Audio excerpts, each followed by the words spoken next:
Fox News alert on this Tuesday morning on the Benghazi terror attack you will only see right here on Fox News. Listen to this.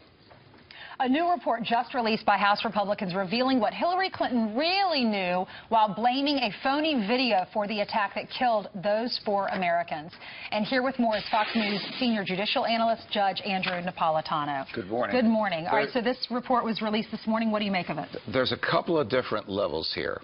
It is not disputed and not disputable that Hillary Clinton knew the truth and lied about it and perpetuated the lie for weeks after Benghazi. We know that because we have seen an email she sent to her daughter, Chelsea, lamenting in the email, in a brief way, a fair and accurate description of what happened. We were attacked. We were defenseless. She didn't use those words, but that's the essence of it. She says it was Al-Qaeda. Correct. Nevertheless, she went out and perpetrated the myth. She even perpetrated the myth that this was caused by a video. As the bodies of Ambassador Stevens and the 3 others were being received at McGuire Air Force Base. Second thing, and here's where Donald Trump can drive a truck through this hole. The committee does not go there. The committee report does not ask, where did the weapons come from? The weapons came from Hillary Clinton's secret war, approved by President Obama, consented to by leadership in both houses and both political parties, to rid Libya of Colonel Gaddafi. But where does he get his information that would back that up, Judge? That information is in the public domain because I have seen it. Is people have to know where to get it. There's a person being prosecuted by the federal government who's released thousands of pages of documents in his own defense in a criminal case in Arizona. The essence of which is Mrs. Clinton concocted the idea she wanted to depose Gaddafi.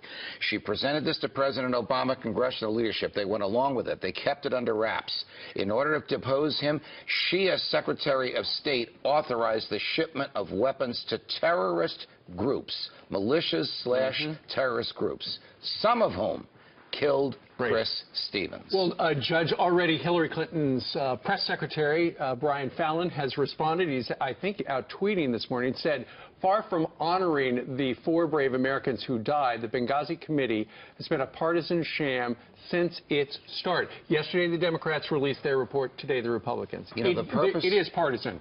Purpose of the committee was not to honor the dead. We all honor the dead. The purpose of the committee was to get to the truth. The committee didn't get to all the truth, but it got to a truth that the American public needs to know about. Hillary Clinton's regular, consistent, systematic, persistent capacity for lying. Well, I'll tell you the truth. I don't see how un-American it could be to talk to for the first time to the 80 witnesses previously not called before Congress. How is that not justifying the deaths of those? He's trying to get to the bottom and get to the truth. I'm going to guess that Brian Fallon hasn't seen the report, and that's just something off the top of his head, just his spin. That's his job. He's her PR flag. But statements like that, Brian, will make this worse for her. And Hillary Clinton told the Egyptian Prime Minister, quote, "We know that the attacks in Libya had nothing to do with the film. It was a planned attack, not a protest," close quote. And yet she, Ben Rhodes, Susan Rice, and somebody else in the White House, it could have been Valerie Jarrett, it could have been the president himself, perpetrated that myth that Susan Rice churned and churned and churned